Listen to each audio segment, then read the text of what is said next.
My brother took valuable tech equipment from a job my husband secured for him, and now my parents are insisting I pressure my husband to rehire him, threatening to disown me if I don't comply.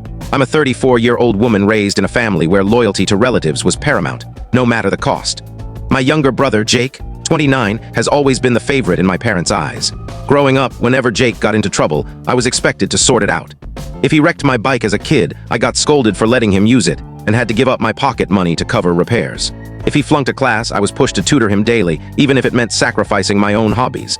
I became the default fixer for Jake's chaos. I care about him, but he's impulsive, charming when he wants something, yet allergic to accountability. I worked hard to carve out a stable life. I went to college, landed a solid career, and married my husband, Dan, 36, who's kind, dependable, and a dedicated worker.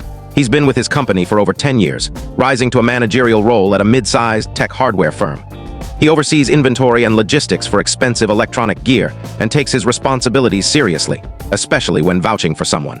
My parents have never hesitated to ask for favors for Jake. Money for car repairs, a place to stay. We let him use our guest room last year after a breakup, you name it. They always framed it as family supports family. I helped when I could but started setting boundaries as I got older, like refusing to lend money after too many unpaid loans. My parents didn't take that well, guilt-tripping me about how I'm thriving while Jake struggles, and how I owe it to family to share my success. It's draining. A few months ago, Jake was unemployed again. His work history is patchy, brief stints in retail and warehouses, none lasting long. My parents called, hinting heavily that Dan could get Jake a job at his company, saying he just needed a break. I was reluctant. Mixing family and work can end badly. But Jake pleaded, swearing he'd turn things around and make me proud. After weeks of pressure and seeing him so desperate, I gave in. I spoke to Dan, who was skeptical but agreed to help.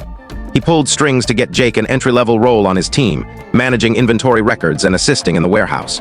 It wasn't flashy, but it paid well with benefits, a real opportunity. Dan warned us both that recommending Jake was a risk. If Jake messed up, it'd reflect poorly on him. I assured Dan I understood and genuinely believed Jake would step up. For the first month, things seemed fine. Jake showed up on time and Dan gave me brief updates like, "He's doing okay." I thought maybe this time it'd work out. Then everything fell apart. One evening, Dan came home unusually quiet. He sat me down and said there was an issue with Jake at work. My heart sank. He explained that several high-value graphics cards, worth thousands each, had vanished from the inventory cage. Security footage showed Jake trying to smuggle them out in his backpack. I was horrified.